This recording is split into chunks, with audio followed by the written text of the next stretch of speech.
অন্যতম সম্মিলিত হয়েছি।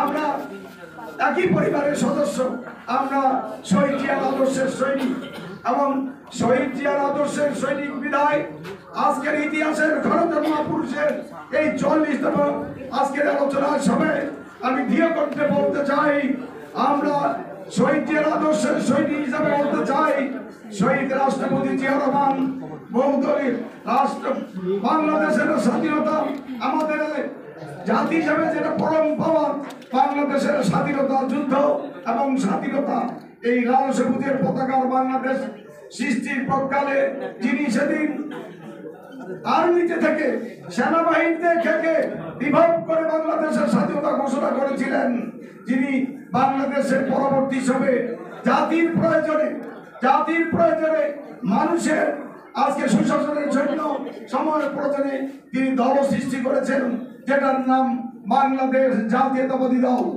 এই জাতীয়তাবাদী দল বাংলাদেশের স্বাধীনতা সর্বপ্রথম বাংলাদেশের মুক্তিযুদ্ধের মূল চেতনা বহুদলীয় গণতন্ত্র একটি প্রতিষ্ঠা করে তিনি বহুদলীয় গণতন্ত্রের প্রতি প্রবক্তা। একদলীয় শাসন ব্যবস্থা থেকে জিয়া রহমান বাংলাদেশের বহুদলীয় গণতন্ত্র প্রতিষ্ঠা করে মুক্তিযুদ্ধের চেতনাকে এদেশে বাস্তবায়ন করেছিলেন।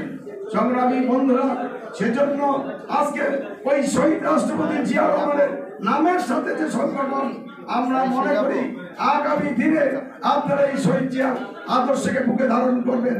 সংগ্রামী বন্ধুরা, আমার বক্তব্য দীর্ঘায়িত করবো না, ছোট্ট দুই একটি কথা বলে বিশেষ করবো। শহীদ রাষ্ট্রপতি জিয়া রহমান আমাদের মাঝে নেই, কিন্তু শহীদ রাষ্ট্রপতি জিয়া রহমান আমাদের মাঝে না থাকলেও তিনি জীবিত জিয়ার থেকে মৃত জিয়ারও শক্তিশালী, আরো বেশি মানুষের হৃদয়ে ধারণ করে বাংলাদেশের মানুষ। কারণ শহীদ রাষ্ট্রপতি জিয়া রহমান স্বাধীনতার ঘোষণা দিয়েছিলেন। দেশের স্বাধীনতা ঘোষণার মাধ্যমে পৃথিবীর মানচিত্রে লাল সবুজের পতাকা আমরা অর্জন করেছিলাম এবং সময়ের দাবিতে এই জনগোষ্ঠীকে সুশাসনের জন্য বাংলাদেশের রাষ্ট্রীয় ব্যবস্থায় বহুদলীয় গণতন্ত্র প্রবর্তনের জন্য বাংলাদেশ জাতীয়তাবাদী দল সৃষ্টি করেছিলেন। সেই দলেরও পতাকা লাল সবুজের পতাকা। সংগ্রামী বন্ধুরা, শহীদ জি আমাদের মাঝে না থাকলেও তার আদর্শ আমাদের সেই স্বাধীনতা আজকে পতনা দেশের যে লাল সবুজের পতাকা এক হাতে ধারণ করে আরেক হাতে যে দল আমরা করি, যে দলে আমরা বিশ্বাস করি, বাংলাদেশ জাতীয়তাবাদী দল, এই জাতীয়তাবাদী দলের পতাকা যদি আমরা এক হাতে ধারণ করি, এই দুই পতাকা যদি আমাদের দুই হাতে ধারণ করি, বাংলাদেশের গণতন্ত্রের শত্রুরা যত বড়ই হোক না কেন, বাংলাদেশের স্বাধীনতাকে, বাংলাদেশের গণতন্ত্রকে কেউ কোনদিন পরাভূত করতে পারবো না। আসুন বন্ধুরা, এই স্বাধীন শহীদ রাষ্ট্রপতি জিয়া রহমানের দেওয়া দুটি পতাকা আমরা হাতে ধারণ করে, বুকে ধারণ করে এগিয়ে যাই। প্রজন্মের পর প্রজন্ম আসবে, তারাও যদি এই জাতীয় পতাকা বহুদলীয় পতাকাকে দৃঢ়ভাবে ধারণ করে, বুকে ধারণ করে আজকে দাঁড়িয়ে থাকতে পারে, নিজের অন্তরে এই দলের আজকে আদর্শ উদ্দেশ্য ধারণ করে প্রচার করতে পারে, ইনশাআল্লাহ আগামী দিনে এই গণতন্ত্রের বিরুদ্ধে, স্বাধীনতার বিরুদ্ধে বহু ষড়যন্ত্র হয়েছে, কিন্তু সকল ষড়যন্ত্রের জাল ছিন্ন ভিন্ন করে যেমনি আজকে আমাদের দেশরতি বেরিয়েছে, আজকে মানুষের সুশাসন প্রতিষ্ঠা করেছিল। আসুন বন্ধুরা, সেই আদর্শের প্রতি হাতে রাখে আমরা ঐক্যবদ্ধ থাকি, সকল ষড়যন্ত্র ভেসে যাবে, বাংলাদেশের গণতন্ত্রের মুক্তি হবে। বাংলাদেশের গণতন্ত্রের বিরুদ্ধে যত ষড়যন্ত্র হোক না কেন, সেই ষড়যন্ত্র টিকবে না। এই প্রত্যয় ব্যক্ত করে আজকের এই শাহাদাত বার্ষিকীর এই দিনে আবারও শহীদ জিয়ার আত্মার মাগফিরাত কামনা করে এখানে যারা উপস্থিত হয়েছেন আমাদের নেতৃবৃন্দকে শুভেচ্ছা জানিয়ে, বিশেষ করে জিয়া সমাজ কল্যাণ পরিষদের বন্ধুদেরকে ধন্যবাদ জ্ঞাপন করতে চাই। জাতীয় প্রোগ্রামের সাথে এমন কোন প্রোগ্রাম সাদৃশ্য নেই, তারা সেই প্রোগ্রামকে ফলো করেছে, এই নামের সাথে সম্পৃক্ত রেখে তারা বিএনপির জাতীয়তাবাদের পতাকা, জাতীয়তাবাদের রাজনীতিকে প্রচার করে যাচ্ছে।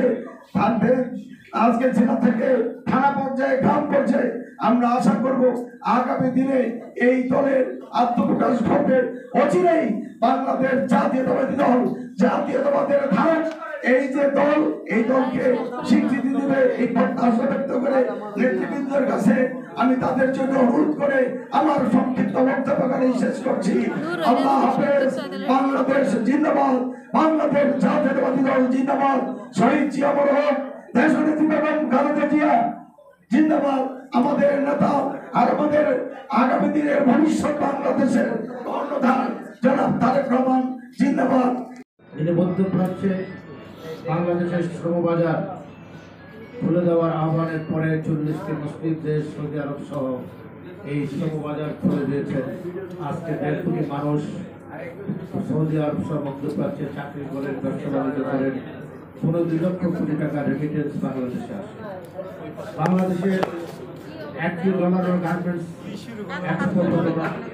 এদেশের মানুষ জানতো না কাকে বলে কাকে বলে ব্যক্তিগত এজেন্সি, কাকে বলে বন্ডেড ওয়ার হাউস, কাকে বলে বিশেষ অর্থনৈতিক জোট। এই সব কিছু যার হাত ধরে বাংলাদেশ এসেছে। আজকে 50 লক্ষ মেয়েরা গার্মেন্টস সেক্টরে চাকরি করেন, 1.5 লক্ষ কোটি টাকার অধিক রেমিটেন্স আমরা ফরেন এক্সচেঞ্জ আর্ন করি। এই সব কিছুর যিনি স্রষ্টা, আধুনিক বাংলাদেশের স্থপতি, সে মহান রাষ্ট্রপতি শহীদ প্রেসিডেন্ট জিয়া রহমানের 44তম শাহাদাত বার্ষিকীতে আজকের আলোচনা সভার সম্মানিত সভাপতি জনাব গিয়াসউদ্দিন চৌধুরী খোকন উপস্থিত। একটু আগে যিনি অত্যন্ত গুরুত্বপূর্ণ তথ্যবহুল আলোচনা করেছেন, আমার দীর্ঘদিনের সহযোদ্ধা, বিএনপির প্রতিষ্ঠাকালীন সময় থেকে আমরা একসাথে রাজপথ বিভিন্নভাবে খুব দুর্দিনে আমরা একসাথে ছিলাম, সেদিনও একসাথে আছি, আবার এখনও একসাথে আছি। আমরা কজন মানুষ সেদিন বেগম খালেদা জিয়াকে আমরা একটা ঘর থেকে রাস্তায় নিয়ে এখানে আলাল আছেন, ভাষার আছেন। আজকে এই আলোচনা সভায় আমি দীর্ঘ বক্তব্য রাখবো না, কারণ আপনারা অত্যন্ত দীর্ঘক্ষণ ধরে অনেকের বক্তব্য শুনেছেন, অনেক মূল্যবান বক্তব্য শুনেছেন। আমি শুধু একটি কথা বলতে চাই, এই বাংলাদেশের মানুষ জিয়া রহমানকে যদি না চিনে না জানে, তাহলে আমার ব্যর্থতা এই বাংলাদেশ জাতীয় দলের ব্যর্থতা। আমরা জিয়া রহমানকে কোনো মানুষের কাছে যেভাবে নিয়ে যাওয়ার কথা আমরা সেভাবে নিয়ে যেতে চাই। অনেকে বলেন একজন, আমি যুব দলের প্রেসিডেন্ট আলাল সেক্রেটারি ছিলেন। 25তম রজত জয়ন্তী অনুষ্ঠানে বাংলাদেশের একজন বিখ্যাত মনীষীর লেখা আমাকে দিয়েছিলাম সেই স্মরণে। উনি 2টি লাইন লিখেছেন, নিচে 2টি লাইন লিখে দিলেন, বিএনপি যতদিন শহীদ প্রেসিডেন্ট জিয়া রহমানের নির্লোভ, নির্মোহ, দেশপ্রেম, সততা এবং তার এই দেশপ্রেমীকে যতদিন ধরে রাখতে পারবে ততদিন বিএনপির ভূমিকা করতে পারবে। আর এর থেকে যদি বিএনপি বিচ্ছিন্ন হয়, তাহলে বিএনপিকে বাঁচানোর জন্য অন্য কোনো বিকল্প রাস্তাও থাকবে না। অতএব জিয়া রহমানকে আমরা, সেই লোকটি এই দেশটি জন্ম দিয়েছেন। আমি সে কথাটি বলতে চাই 1971 সালে 1970-এর নির্বাচনের পরে পাকিস্তানিরা যদি শেখ মুজিবকে রাষ্ট্রীয় ক্ষমতা দিয়ে দিত, তাহলে বাংলাদেশ সৃষ্টি হতো না, মুক্তিযুদ্ধ হতো। শেখ মুজিব বারবার আলোচনা করেছেন, বারবার বাংলাদেশের পাকিস্তানের প্রধানমন্ত্রী হওয়ার জন্য শেষ পর্যন্ত যে প্রস্তাবটি শেখ মুজিব এবং পাকিস্তানের তরফ থেকে এসেছিল, সেটা হল পূর্ব পাকিস্তানের প্রধানমন্ত্রী শেখ মুজিব, পশ্চিম পাকিস্তানের প্রধানমন্ত্রী জুলফিকার আলী ভুট্টো আর সেনাপ্রধান রাষ্ট্রপতি